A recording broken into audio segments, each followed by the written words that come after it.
Hello juniors, आज हम literally बहुत ज़्यादा इम्पॉर्टेंट प्रॉपर्टी डिस्कस करेंगे बेसिक मैथमेटिक्स की। जैसे बात है ना कि ये क्वाड्रेटिक इक्वेशन में यूज़ होती है ये प्रॉपर्टीज़, लेकिन जो बेसिक मैथमेटिक्स के कुछ ऐसे कॉन्सेप्ट्स आ जाते हैं ना, ये फिर उसमें यूज़ होती हैं और फिर दिमाग में ना इरिटेशन होती है यार कि ये कहाँ से आ गया, ये नया कॉन्सेप्ट कहाँ से आ गया। हालांकि क्वाड्रेटिक इक्वेशन में समझाया जाता है, लेकिन फिर हमारे क्वेश्चंस में ये आने लगता है ना, तो फिर दिक्कत होने लगती है। तो मैं पहली प्रॉपर्टी बताने जा रही हूँ। पहली प्रॉपर्टी ध्यान से सुनो। जैसे कि पहली प्रॉपर्टी ये है कि अगर तुम्हारे पास कोई क्वाड्रेटिक इक्वेशन है, या कहीं तो इक्वेशन है, क्वाड्रेटिक की यहाँ बात नहीं करते, यहाँ बात करते हैं कि कोई इक्वेशन है, जैसे कि ax² plus bx plus c is equal to 0। ये तुम्हारे पास एक इक्वेशन आ गई। अब अगर तुम्हारे पास ये इक्वेशन आ गई ना, तो कोई भी इक्वेशन होती है उसके कुछ रूट्स होते हैं, उसका कुछ सॉल्यूशन होता है जो उसको सेटिस्फाई करता है। उस वैल्यू को हम इस इक्वेशन में पुट करेंगे तो हमें आंसर 0 मिलेगा। क्यों? क्योंकि वो उस चीज को क्या कर रहा है, सेटिस्फाई कर रहा है। तो हाँ, तो हम कहते हैं, तो अगर ax² plus bx plus c equal to 0 है और इसको कोई सेटिस्फाई करे, मान लो ये एग्जाम्पल हम लेते हैं कि इसको अल्फा और बीटा, बड़े नाम बड़ा अजीब सा लग रहा है ना, अच्छा लग रहा है, अल्फा और बीटा नाम रख लिया हमने। अल्फा और बीटा मान लो कोई दो वैल्यू है जिसको इसमें अगर हम पुट करेंगे तो ये चीज 0 होगी। कहने का मतलब क्या है कि अगर a अल्फा² plus b alpha plus c रखूंगी तो वैल्यू 0 आएगी, या a बीटा² plus b beta plus c रखूंगी तो वैल्यू क्या आएगी, 0 आएगी। ये अल्फा और बीटा बेसिकली रूट्स हो गई। रूट्स क्या मतलब सॉल्यूशन हो गया। अब अगर ये सॉल्यूशन हो गया तो इसको ना मैं किस तरीके से प्रेजेंट कर सकती हूँ, इसको मैं इस तरीके से प्रेजेंट कर सकती हूँ, x माइनस अल्फा और x माइनस बीटा। ठीक है, कोई दिक्कत तो नहीं, कोई दिक्कत तो नहीं। तो इनकी, तो मेरे कहने का क्या मतलब है कि अगर a यहाँ पे, ये a जो कोफिशिएंट है, अगर ये ग्रेटर देन इक्वल टू 0 हुआ और इसका ये जो d निकल के आती है वैल्यू, ये ग्रेटर देन इक्वल टू 0 हुई, तो अल्फा कॉमा बीटा ये क्या होगा, ये मस्ट बी रियल होने चाहिए। d की वैल्यू पता है ना, d जैसे कि जो अल्फा कॉमा बीटा अगर हमें निकालना होता है तो हम कैसे निकालते हैं, minus B plus minus under square b² minus 4ac upon 2a, Shridharacharya formula.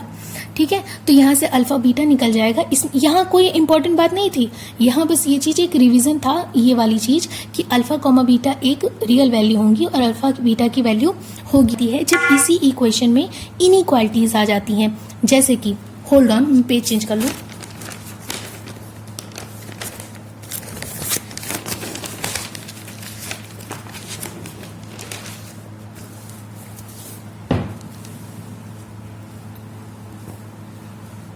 बात तब आ जाती है जब इसी में इनइक्वालिटीज आ जाती हैं। जैसे कि अगर मान लो मैं तुम्हारे सामने लिख दूं ax² plus bx plus c, ठीक है, ये ग्रेटर देन 0 है।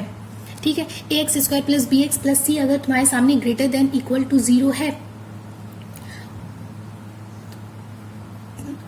तो इस केस में ये हम मतलब a ग्रेटर देन 0 होगा और d लेस देन 0 होगा। a ग्रेटर देन 0 होगा और d लेस देन 0 होगा। या तो तुम ऐसे ध्यान रखो कि अगर कोई इक्वेशन है तुम्हारे सामने, ठीक है, कोई इक्वेशन है तुम्हारे सामने और अगर उस इक्वेशन का a ग्रेटर देन 0 है और d लेस देन 0 है, तो वो इक्वेशन ऑलवेज एंड ऑलवेज क्या होगी, पॉजिटिव होगी। क्या होगी, पॉजिटिव होगी।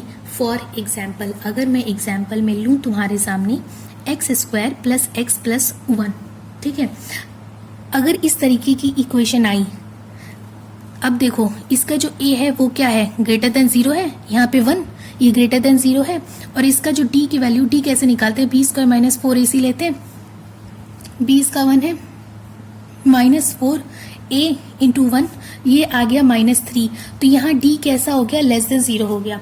तो किसी इक्वेशन का अगर a 0 से बड़ा होता है और d 0 से नीचे होता है, मतलब d इज लेस देन 0, तो इस केस में ये जो इक्वेशन होगी ये क्या होगी, ये ऑलवेज ग्रेटर देन 0 होगी।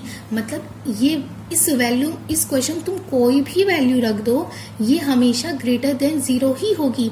ठीक है, ये हमेशा इंक्रीजिंग ही वैल्यू होगी, ये कभी डिक्रीजिंग नहीं हो, मतलब कि ये कभी इसकी वैल्यू कभी 0 से नीचे नहीं आएगी। जैसे कि x square plus x plus 1, इसमें तुम x की वैल्यू 0 रख लो, 0 रख लो, 0 प्लस 1 आ गई ना एक पॉजिटिव वैल्यू। अगर तुम x इज इक्वल टू -1 भी रख लो तो 1 -1 प्लस 1 आ गई ना पॉजिटिव वैल्यू। कहने का कुल मतलब इस इक्वेशन की वैल्यू निगेटिव नहीं होगी, हमेशा पॉजिटिव होगी। तो गांठ बांधने वाली बात क्या है कि अगर कोई इक्वेशन दिखे जिसका a ग्रेटर देन 0 हो और d लेस देन 0 हो, तो इस केस में वो इक्वेशन कभी निगेटिव हो ही नहीं सकती। उसका मतलब यही है कि हमेशा वैल्यू तुम्हारी क्या होगी, पॉजिटिव ही होगी अगर a ग्रेटर देन 0 और d लेस देन 0 होगा। अब आते हैं तीसरी प्रॉपर्टी पे। तीसरी प्रॉपर्टी क्या है? तीसरी प्रॉपर्टी ये है कि अगर मान लो तुम्हारे सामने कोई इक्वेशन है ax² plus bx plus c जो लेस देन 0 है, तो ये हमेशा लेस देन 0 किस केस में होगी? अगर इसका a भी लेस देन 0 होगा और d भी लेस देन 0 होगा। ध्यान रखो ये बहुत इंपॉर्टेंट प्रॉपर्टी है यार। जैसे कि मान लो कोई भी इक्वेशन है, उसका सबसे पहले a और d चेक करना है। कोई भी इक्वेशन अगर a या d चेक करना है, अगर a ग्रेटर देन 0 और d लेस देन 0 हुआ तब तो वो इक्वेशन हमेशा पॉजिटिव होगी, ठीक है।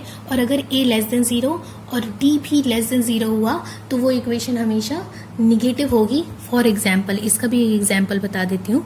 जैसे कि अगर -x² प्लस x माइनस 1, ठीक है, -x² प्लस x माइनस 1। अब अगर देखो तो इसका a क्या है, निगेटिव, क्यों? -1 है। इसका d चेक करते हैं, b² माइनस 4 a c 1 - 4, ये आ गई एक निगेटिव वैल्यू। तो d कैसा हो गया, निगेटिव हो गया।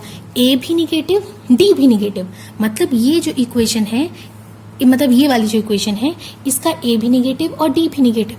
इसका मतलब इसमें कोई भी वैल्यू रख दो, तुम दुनिया भर की कोई भी वैल्यू रख दो, ये इक्वेशन हमेशा तुम्हें निगेटिव ही देगा। जैसे -x² प्लस x माइनस 1, इसमें मैं 0 रख दूं, 0 रख दिया, 0 प्लस 0 -1 आ गई ना निगेटिव वैल्यू। जैसे तुमने 1 रख दिया, ठीक है, -1 प्लस 1 -1 निगेटिव वैल्यू। इसकी वैल्यू हमेशा निगेटिव होगी, हमेशा। कहने का मतलब क्या है कि ये दो प्रॉपर्टी बहुत इंपॉर्टेंट है। क्या कि अगर तुम्हारे पास कोई भी इक्वेशन है ax² plus bx plus c quadratic में लेस देन 0 है, तब तो वो इक्वेशन कितना भी जोड़ लगा लो हमेशा पॉजिटिव ही सॉल्यूशन। अगर a ग्रेटर देन 0 और d लेस देन 0 हुआ तो वो तो हमेशा पॉजिटिव ही होगा, और अगर a लेस देन 0 और d भी लेस देन 0 हुआ तो युग युगांतर तक भैया ये इक्वेशन हमेशा निगेटिव ही रहेगी। ये इसको कोई भी वैल्यू दे दो, ये हमेशा निगेटिव वैल्यू ही देगी, ठीक है। तो ये दोनों प्रॉपर्टी ध्यान रखना, ये इसकी समरी है, ये भी ध्यान रखना। साफ सफाई थोड़ी आती नहीं यार, हाँ ठीक है, तो ये ध्यान रखना। बाकी नेक्स्ट वीडियो में ना मैंने बहुत अच्छे अच्छे क्वेश्चंस ढूंढे हैं, वो सारे करवाऊंगी, ठीक है। तो ठीक है, अच्छा आप चलते हैं, बाय। ना स्टोरेज फुल हो गया मेरा तो बार बार मैसेज आ रहा है ना, डिलीट करना पड़ जा रहा है, ठीक है, चलो बाय।